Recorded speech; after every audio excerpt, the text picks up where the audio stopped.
¿Cómo definirías los derechos digitales y cuál es su relación con los derechos humanos? Pues los derechos digitales no son más que los derechos humanos en el entorno digital, son aquellos derechos que el ser humano puede ejercer en la era de la sociedad de la información, que es el Internet, y que casi son iguales o tan importantes como los derechos humanos en el mundo físico. ¿Cuál es el estado de la agenda de derechos digitales en Panamá?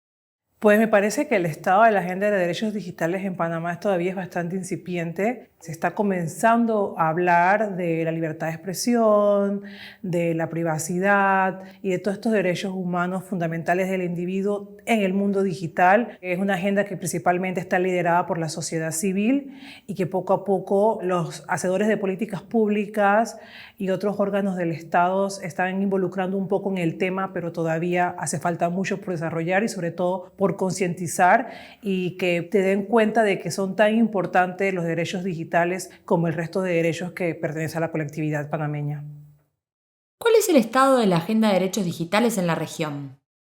El estado de los derechos digitales en la región está un poco más avanzado que en Panamá. De hecho, IPANDET, la organización a la que represento, hace un trabajo regional en Centroamérica y poco a poco se están incorporando cada vez más actores para hablar sobre estos temas. En cuanto a la región latinoamericana, hay muchas organizaciones de la sociedad civil que lideran estas agendas en sus países y hay países a través de sus gobiernos que se han involucrado un poco más que en otras partes de América Latina. Sin embargo, creo que es un trabajo multisectorial que no únicamente debe ser liderado por la sociedad civil, que por la naturaleza del tema debe ser un tema tratado por diversos actores, la academia, la sociedad civil, gobierno, empresa privada, la comunidad técnica, y es lo que poco a poco hacemos a través de iniciativas como los foros de gobernanza de Internet y otros tipos de eventos que tratan de unir a esta comunidad para promover los temas de los derechos digitales.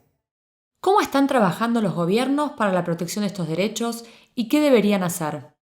Pues los gobiernos principalmente están trabajando en regular, en promover políticas públicas en torno a esos derechos y muchas de esas políticas públicas son violatorias de las garantías fundamentales mínimas del individuo. Y creo que los derechos digitales es un tema que no únicamente se debe promover a través de la regulación, sino de la concientización. Debemos concientizar a los ciudadanos y concientizar también a los gobiernos sobre qué realmente son los derechos digitales, qué derechos humanos del mundo físico se aplican a los derechos digitales en el mundo digital y posteriormente, en base a esa capacitación y concientización del ciudadano, poder promover políticas que promuevan los derechos digitales de una manera mucho más inclusiva y respetando los derechos humanos.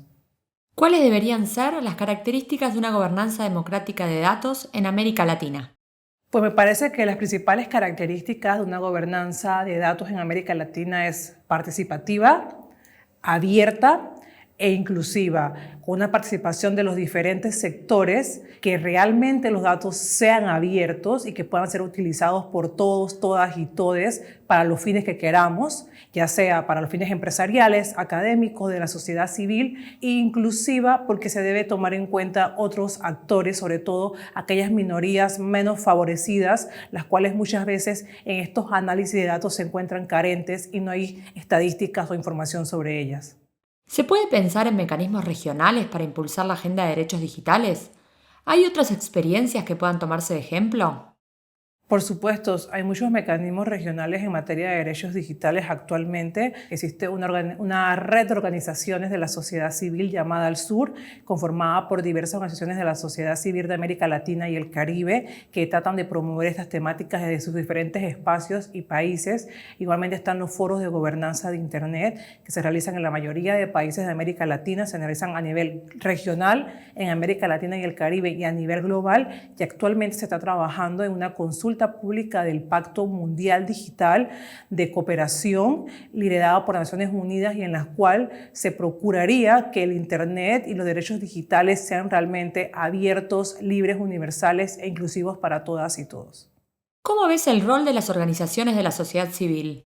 Me parece que el rol de la organización de la sociedad civil es bastante activo y sobre todo muy fundamental. No porque pertenezca a una organización de la sociedad civil y que represente a este sector, podría decir que la sociedad civil latinoamericana está muy bien capacitada, muy bien formada y que muchas veces es quienes realmente tienen el know-how sobre muchos de estos temas que a los gobiernos en turno de nuestros países les falta y que nos deberían ver como un aliado, no como una amenaza o como un opositor. La sociedad civil está conformada por profesionales que muchas veces han formado parte de otros sectores y por lo tanto tienen una doble visión que podría ayudar a esta cooperación y a esta inclusión de estos temas de una manera muy favorecedora y que sobre todo podrían promover los derechos digitales y la apertura de datos de una manera mucho más fácil y logrando el éxito que queremos para la región.